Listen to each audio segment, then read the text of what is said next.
En videos anteriores estuvimos estudiando los accionamientos de tipo manual, que son los que se encuentran encerrados en el recuadro color rojo, y también estuvimos estudiando los accionamientos de tipo mecánico, que son los que encontramos encerrados en los recuadros de color verde. En esta oportunidad vamos a continuar con los accionamientos eléctricos, dados por solenoide. Los accionamientos eléctricos adquieren protagonismo en sistemas automatizados. El accionamiento eléctrico que estaremos estudiando en esta parte de válvulas direccionales neumáticas es el solenoide.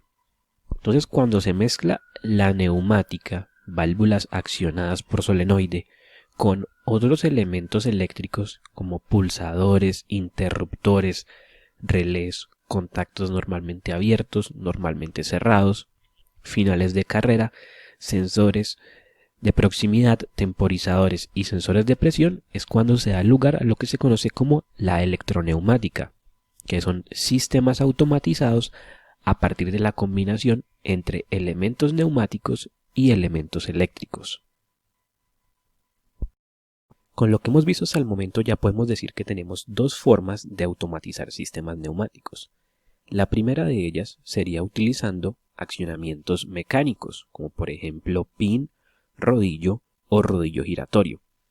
Y la segunda es la que estamos revisando en esta oportunidad, que sería a través de accionamientos eléctricos, válvulas comandadas por solenoide. La ventaja que tienen los accionamientos eléctricos sobre los accionamientos mecánicos es que estos pueden ser usados cuando las distancias entre el emisor y el receptor son grandes. Es decir, cuando tenemos grandes distancias entre los actuadores y las válvulas que comandan esos actuadores, o cuando tenemos grandes distancias entre la válvula y el punto de mando. Si recordamos los accionamientos mecánicos, allí veíamos que el cilindro tenía que entrar en contacto con ese pin, ese rodillo o ese rodillo giratorio para poder accionar la válvula. Ahora, en este caso, si nosotros integramos finales de carrera, sensores de proximidad, temporizadores o sensores de presión, podemos ubicar las válvulas alejadas de los actuadores. Y estas a su vez pueden estar alejadas del punto donde está el operario que oprime ese pulsador o interruptor que permite mover el actuador. Debido a todos los avances que se han realizado en el área de la electrónica, uso de sensores, microcontroladores y microprocesadores, este tipo de accionamientos han ganado bastante popularidad y son preferidos para su uso en sistemas automatizados. Teniendo esto en cuenta, en esta oportunidad vamos a estudiar el funcionamiento del solenoide. En esta imagen podemos ver el símbolo de un accionamiento por solenoide, donde tenemos que al recuadro de las posiciones se une este rectángulo que tiene una línea diagonal. En esta imagen podemos ver los diferentes componentes de un solenoide. El solenoide se compone de un cuerpo o carcasa dentro del cual vamos a tener un núcleo magnético, que es este, una bobina alrededor de ese núcleo y un resorte. Cuando la bobina del solenoide no se encuentra energizada, el resorte se encarga de mantener al núcleo en la posición que vemos en la figura, que sería totalmente desplazado hacia la derecha hasta el punto en el que esta superficie del núcleo queda en contacto con el cuerpo o carcasa del solenoide. Ahora, si la bobina del solenoide se energiza producto de la aplicación de un voltaje, en estos terminales aparecerá un campo eléctrico. Ese campo eléctrico inducirá un campo magnético en el sentido que muestran estas flechas y estas flechas. Producto de la aplicación de ese campo magnético sobre el núcleo, este se moverá hacia la izquierda, comprimiendo el resorte. Si ese voltaje de alimentación se interrumpe, entonces el resorte que se encontraba comprimido va a liberar su energía y se va a encargar de mover el núcleo a su posición inicial, que era totalmente a la derecha, como vemos acá en la figura. De esta manera podemos ver que energizando la bobina al aplicar un voltaje en estos terminales, el núcleo del solenoide se mueve hacia la izquierda.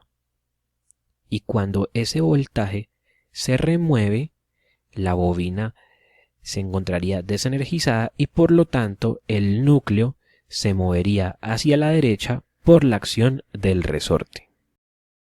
Ahora, ¿qué sucede con las válvulas direccionales neumáticas que poseen un accionamiento por solenoide? Pues lo que ocurre en este tipo de válvulas es que el núcleo del solenoide se encuentra unido a las partes móviles internas de la válvula. Entonces, dependiendo de si se energiza o no la bobina del solenoide, vamos a tener un movimiento de esas partes y por lo tanto una conmutación de las posiciones.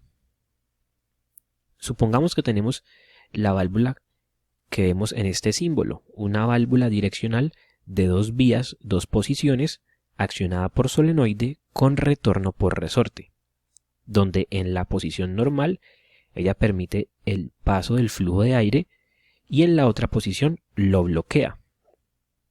Entonces, ¿qué pasaría con esta válvula? Pues que el núcleo se encuentra unido al mecanismo interno de la válvula, puede ser por ejemplo un spool, carrete, y entonces en esta posición el resorte se encarga de conmutar esta posición donde se permite el flujo de aire. Luego, cuando se energiza la bobina del solenoide, entonces el núcleo se mueve hacia la izquierda, mueve el spool de la válvula y en esa nueva posición del spool se genera un bloqueo entre las 2 vías. Entonces tendríamos esta otra posición. Toda esta parte de los diferentes mecanismos internos de las válvulas, el spool o carrete, los obturadores y todos los demás componentes los veremos más adelante cuando terminemos esta parte de los accionamientos. Allí veremos cómo un spool a través de su movimiento permite configurar distintas posiciones de la válvula o cómo el movimiento del obturador también permite configurar distintas posiciones.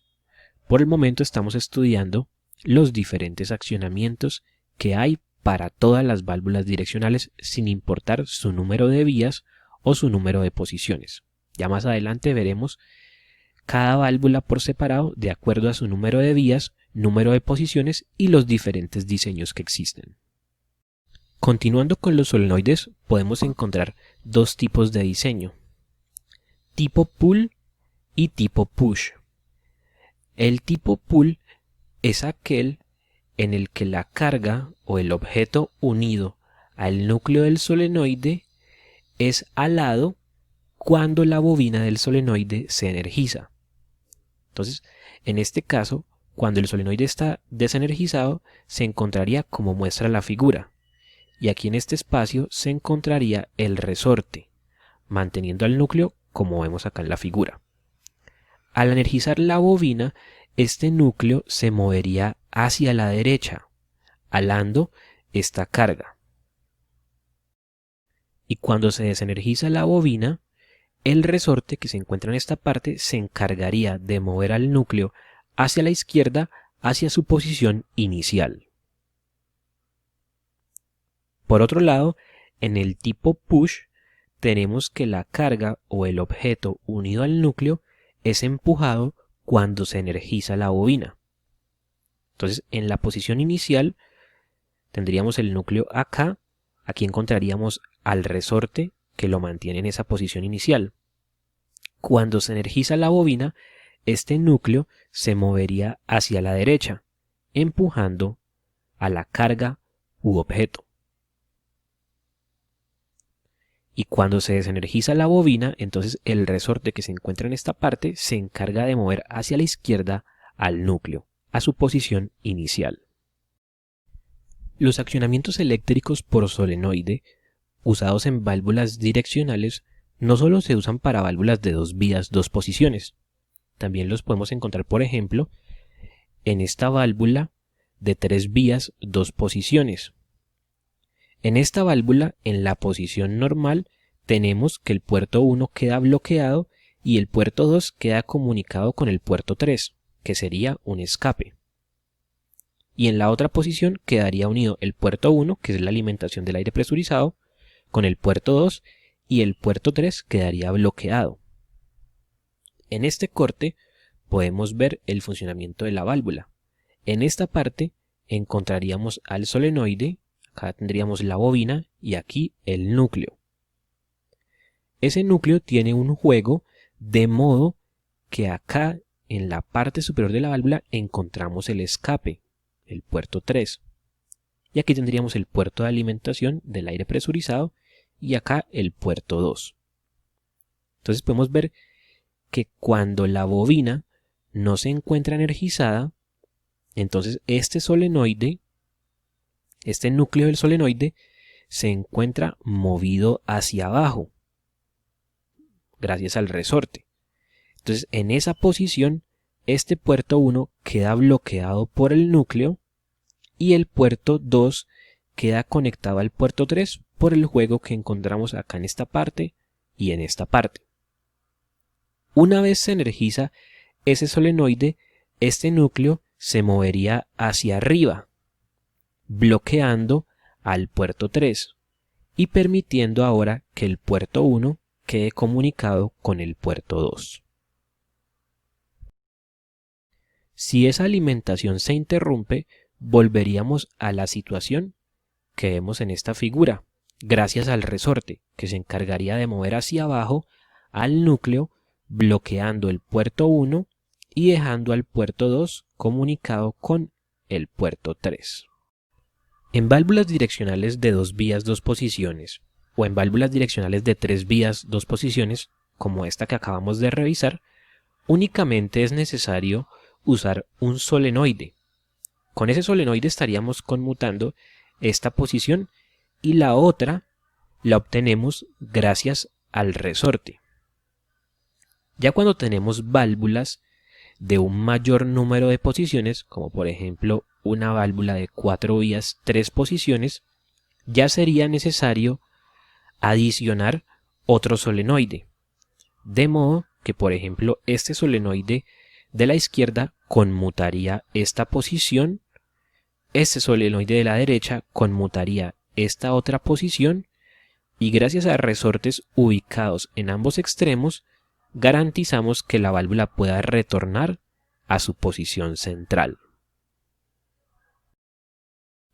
Las válvulas de accionamiento eléctrico por solenoide son muy fáciles de reconocer, porque siempre unido al cuerpo de la válvula vamos a encontrar este elemento que sería el solenoide.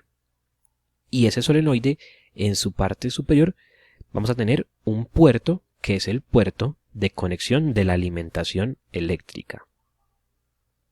Aquí en esta otra válvula también podemos ver un solenoide en esta parte, otro solenoide en esta parte. Y aquí tendríamos los puertos para la conexión de la alimentación eléctrica. Con esto terminamos de estudiar los accionamientos eléctricos por solenoide. En el próximo video estaremos estudiando el accionamiento por medio de pilotaje neumático.